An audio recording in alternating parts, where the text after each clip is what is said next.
standing in a museum that used to be a church. In 1887, Pastor Henry and his wife Grace planted this church in a one-room schoolhouse just down the road. And in 1888, they were able to build this building. And they passed on their love for this community because of the gospel to a generation. And things were going really well. But 2 generations after this church was planted, it died.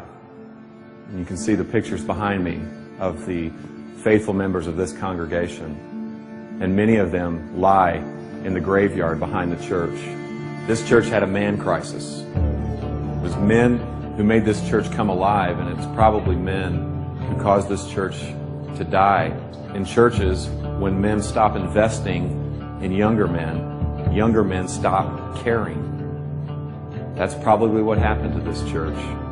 And that's definitely what's happening in our churches. Older gentlemen do not know how to finish well. They don't know how to invest. And so middle-aged men don't know how to stay married. They don't know how to stay connected to the hearts of their children. And so younger men don't even want to be men. And so younger men are prolonging their adolescence. And they're doing this residentially. Guys in their 20s and early 30s, a third of them live with their parents. That's a 100% increase in the last 20 years. They're doing it professionally. Men 18 to 42 will change jobs 11 times. They're doing it recreationally. The average age of a video game user is 35 years old. And so when these men finally stop fondling the controller, they fondle themselves. Every second of every day, $3,000 is spent on pornography. Every second.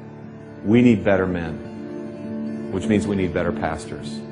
We need pastors who are not boys, but are men. Pastors who are not trying to prolong their adolescence, but pastors who are trying to be the men that God has called them to be. They are qualified men in their character. They are called men to serve God's church. They are determined men. They are dependent men. They are tough men. They're able to take a punch.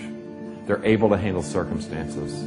They're tender men. They're able to love their wives and love their kids and to teach their church to love their community. Tragically, the last time the gospel was preached from this pulpit to this church was 1957. 3,000 to 4,000 churches this year will close just like this church. Why? Because the story and the glory of the church becomes bigger than the story and glory of God. See, the men and women who planted this church, they actually believe this stuff. They actually believe that Jesus lived a perfect life, that He died a brutal death, and that He rose again, triumphing over sin and death. They believed it. And because they believed it happened, they believed it had implications on their life, that their sin could be forgiven, that they could have a new identity, and that they could be sent on mission with this God who is on mission. But the reality is most Christians are not on mission. A recent poll said that 60% of all Christians felt no obligation whatsoever to share their faith. Now, the temptation for us pastors is to beat the sheep with a stat like that in our sermons. But here's the reality, guys. They're simply imitating and following our example.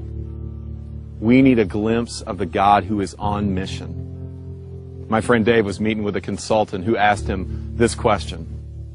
Dave, why do I have a bigger dream for your church and your city than you do? And I don't know about you, but I don't want anyone to have a bigger dream for my church and my city than me.